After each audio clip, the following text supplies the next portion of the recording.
What is crime? Well, of course it's a violation of the criminal law. But how are these criminal laws determined? How are they written? What do they reflect? Do they reflect the meanings we attach to interactions shaping interpretations of the social world we live in? Do they reflect a consensus view among most people in society that allows society to function? Or do they reflect social conflict among the competing interests of different groups in society, all vying for power and control? Under this conflict perspective, laws are not an objective reflection of a consensus based on an equal representation of people in society. Those with more power, money, and strategic connections have more influence on how the law is written, and then subsequently on how the law is enforced. So, the law ends up being used by those with power over others without power, to suppress any threats to the status quo, to maintain their hold on power. The focus of critical theories based in this conflict perspective is very different from the other theories we've covered so far, which focused on why people commit or don't commit crime. The conflict perspective instead focuses on why certain acts are considered criminal while others are not. It's an overarching framework through which we'll look at law, crime, and social control as we examine critical theories of crime. Now, the term critical is broad and could encompass many different types of theories. But for our purposes, the term critical will apply to any theories that critique how the law is written, how justice is administered, how different types of social harm are criminalized, as well as mainstream or traditional criminological theories. At their core, critical theories argue crime is rooted in economic, social, and political disparities among different groups in society in conflict and struggle for power and control. The growth of modern critical theories in the U.S. stems from the social upheaval of the 1960s. Many changes happened all at the same time that created a perfect storm. There was a massive shift among subordinate groups fighting to claim rights that for so long had been denied to them by the dominant groups, who in the U.S. are white, male, Christian, heterosexual, upper and upper middle class. Numerous movements can be traced to this period. Civil rights, women's liberation, victims' rights, along with anti-war, anti-imperialist, and anti-capitalist movements, all springing up during this time that shook the foundations of the existing social order. Many critical theorists argue violations of human rights, dignity, physical needs, and necessities due to racism, classism, and sexism should be considered crimes. So this is how we'll break them down, in terms of three general areas of conflicts: race, class, and gender. Let's first look at class and crime. As discussed last week, one of the explanations for the higher crime rate among the lower class is policing practices, as opposed to a higher propensity to commit crime than those in other socioeconomic classes. Class conflict focuses on crime as a political concept designed to protect the power and position of the upper classes at the expense of the poor. This is evidenced by the disproportionate focus of law enforcement on the poor as opposed to the rich. Which areas have a higher police presence? Disadvantaged areas where poorer people live. This makes them much more likely to come into contact with the police. This disparity can also be seen in the types of crimes committed by different classes. The poor are more likely to commit street crime. The wealthy are more likely to commit white-collar crime. Street crimes receive much more uniform and consistent attention by police. They are fully tracked in official records like the UCR. White-collar crimes are not. And for what it's worth, white-collar crime prosecutions have been steadily declining over the last decade as well. Even so, when white-collar crime laws are enforced, it's still less likely to be against the wealthy. The wealthy are arrested and charged for white-collar crime, of course, but it's much rarer. Most people charged for white-collar crimes are actually middle class, who commit petty or low-level white-collar crime. The largest white-collar crimes with the greatest social harm are not often treated as crimes. Related is how those who commit crimes who are part of powerless, disenfranchised groups are treated less favorably than the wealthy and powerful. At the same time, criminal acts committed by individuals from an upper or even middle class background are not necessarily going to be treated the same as those same acts by individuals from the lower class. This can be seen among responses to juvenile delinquency. Middle or upper class kids tend to be given the benefit of the doubt, allowed to make mistakes, given another chance. Oh, they're just acting up. Or boys will be boys. The more recent term affluenza is the latest manifestation of this same reaction.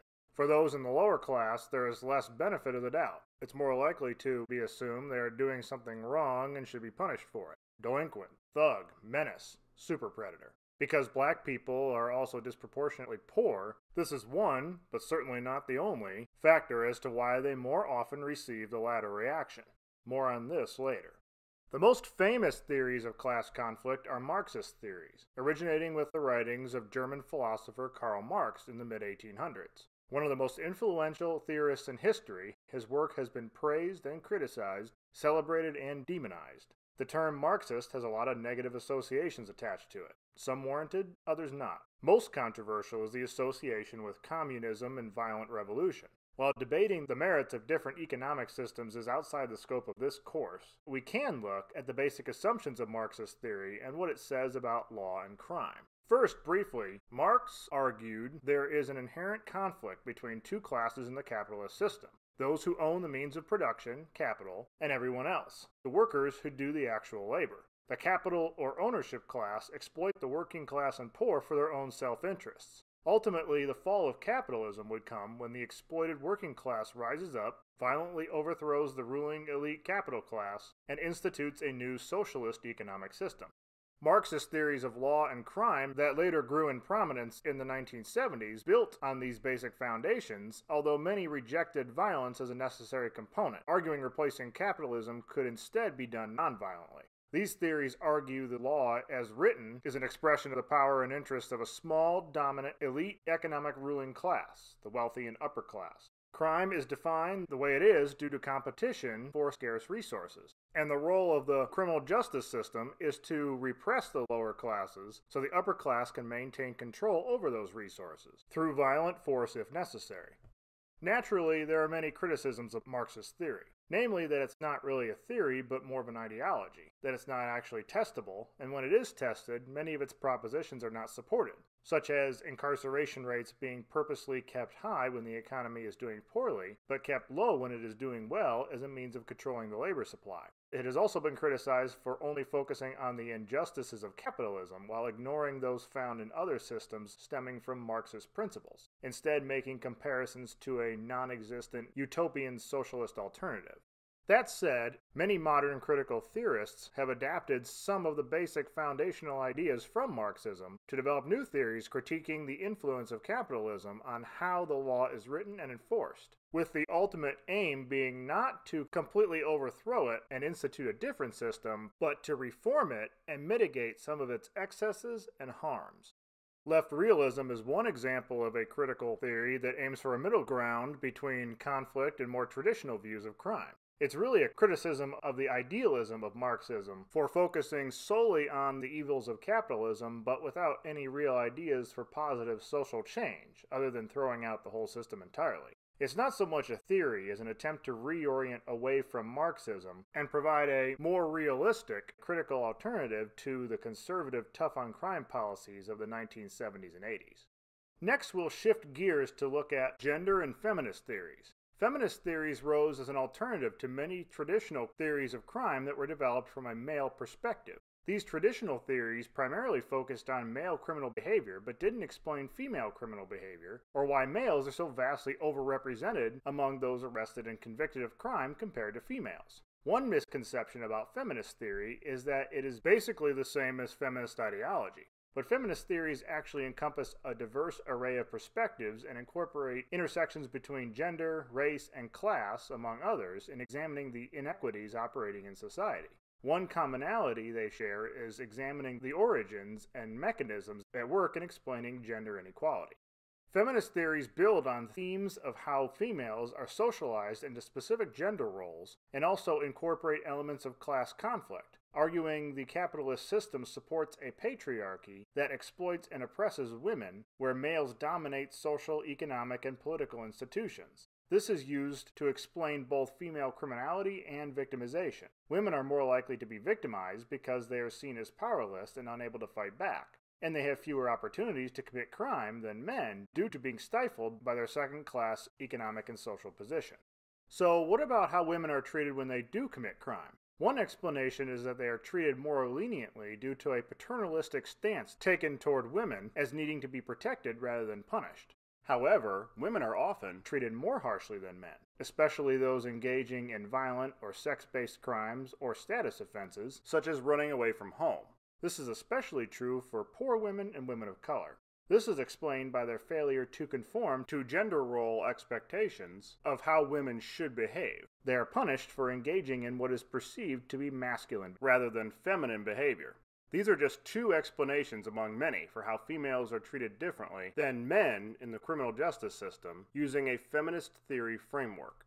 And finally, we turn to race, using a lens of critical theory to go through the turbulent history in the U.S. of how those who are non-white, blacks in particular, have been treated very differently under the law. As we go through this, it's important to keep in mind the erroneous and tremendously harmful idea, still believed by many, that black people are somehow inherently more dangerous, more violent, more likely to be criminal. Let's go all the way back to when the first black people were kidnapped from their homes and smuggled to America to be sold as slaves. That's not a point in the distant past to just gloss over.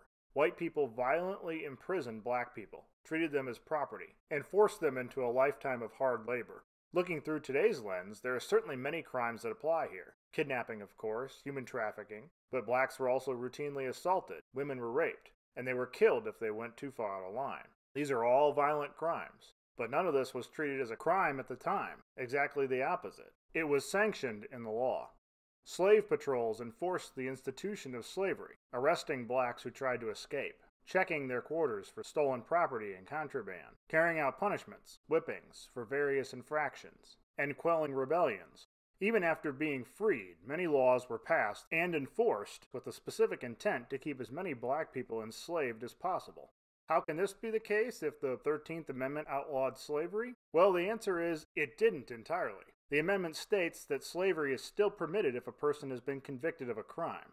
So, in response, blacks were routinely targeted for petty crimes, easily convicted, and received lengthy sentences, forcing them back into labor, and also stripping them of their voting rights, while whites disproportionately escaped punishment, especially for crimes committed against blacks. And of course, segregation laws institutionally mandating differential treatment of blacks were enforced by the police, with violent force if necessary. Taking a holistic look at this history, arguments centered around the idea that blacks are somehow inherently more likely to be violent or even criminal than whites completely falls flat. There is this idea, though, shared by many today, that while the U.S. was once racist during the days of slavery and segregation, the civil rights movement in the 1960s changed all that, and racism is gone now. And now, reverse racism against white people, or being called a racist, has somehow become the real problem. But racial prejudice didn't just magically go away after the fall of segregation and the passage of civil rights legislation. And even if it did suddenly disappear, the deep wounds inflicted on the black community are not quick to heal. The law and the police responsible for enforcing the law have long felt like an oppressive force bearing down against them. Negative associations with the police built up over this lengthy history that we've yet to come to terms with as a nation don't just go away with the passage of a new law or a change in policy. But racial and ethnic prejudice does still persist today. Incidents of police brutality, disrespect, and differential treatment remain all too frequent. One only needs to look at the cold, callous way so many black people are killed, and the apathetic, indifferent responses to their deaths, often being seen as justified, with black victims being blamed for their own victimization. The recent reactions to the murder of George Floyd being a prime example. This is where movements like Black Lives Matter originated, aiming to reduce institutional violence and systemic racism. It stemmed from the feeling so many black people share that their lives just don't matter. It's not saying their lives should matter more than others, as many unfortunately interpreted it. With this in mind, to neutralize this type of all lives matter reaction, perhaps another way of phrasing it would be Black Lives Matter too. Regardless, though, we can recognize systemic racism exists, while also recognizing that most police officers are decent people trying to do the best job they can and just want to make it home safe to their families at the end of the day. They have their own biases, as we all do, reflected in how they perceive people's actions. And some, for sure, are just overtly and undeniably racist. But police officers are a reflection of society as a whole, albeit a highly visible one due to the nature of their role. They have thrust upon them the unfair and unrealistic expectation of fixing broader social problems that we have collectively neglected to address. Systemic racism is not about individuals, it is embedded throughout society. is the series of small, subtle decisions made across society over a lengthy period of time in how the law is constructed, how different people are perceived, and how the criminal justice process unfolds that produce these differential outcomes. What to do about it is certainly open to debate, but pretending it doesn't exist just because it makes us uncomfortable doesn't make the problem go away. It only perpetuates it. The ability of police to be effective depends on their perceived legitimacy among the communities they serve. This requires the community to view the police as being ethical, fair, and committed to obeying the law. Biased enforcement and acts of police misconduct threaten their legitimacy, which makes it more difficult for the police to carry out their duties of enforcing the law, maintaining order, preventing crime, and serving the community. This points to the importance of procedural justice. The willingness of community members to engage with law enforcement and to comply with the law is based largely on the belief that the police and the criminal justice system as a whole are legitimate. If communities feel the police are not ethically exercising their authority and they are being treated unfairly, they will be less likely to accept the decisions made by the police as legitimate. If community members believe the process is fair, that the strategies the police use and the actions they take are just, impartial, and transparent, they are more likely to accept the outcomes, even if they don't like them. So, while not necessarily critical theories themselves, procedural justice, along with restorative justice, discussed a few weeks ago with social process theories, are examples of tangible, testable approaches to address some of the issues spotlighted by critical theories. I mention these examples because 1, they are important approaches to highlight, and 2, they speak to one of the criticisms of critical theories mentioned earlier as being too idealistic and unrealistic, not grounded in a way that aims to identify real solutions. So, we'll conclude with a look at some of these criticisms of critical theories. 1 is that they downplay the real harm caused by street crime. This probably applies most closely to some Marxist theories that lionize individuals breaking the law as champions or heroes fighting back against an oppressive system. Another criticism is that they don't actually explain differences in criminal behavior. Yes, that's not their intended focus, but if these oppressive forces are bearing down on everyone in specific groups, lower class, non-whites, females, why do only certain people choose to engage in crime but not others? They have also been criticized for being too ideological and agenda-driven rather than outlining specific theories with clear propositions that can be empirically tested. Some critical theories have also been criticized for being too conspiratorial, with some being referred to as bordering on conspiracy theories rather than scholarly theories. Namely, everything goes back to a conspiracy by the powerful to gain more money and power. This speaks to the importance of separating what is known through available evidence from what is merely speculation, assumption, or ideological belief. Although it should be kept in mind that all theories have their underlying ideological biases, though the biases of most theories aren't as apparent because they fit with generally accepted mainstream ideas, so they tend not to be as scrutinized. For this reason, some have argued that critical theories are actually more transparent because they are upfront and honest about their ideological biases.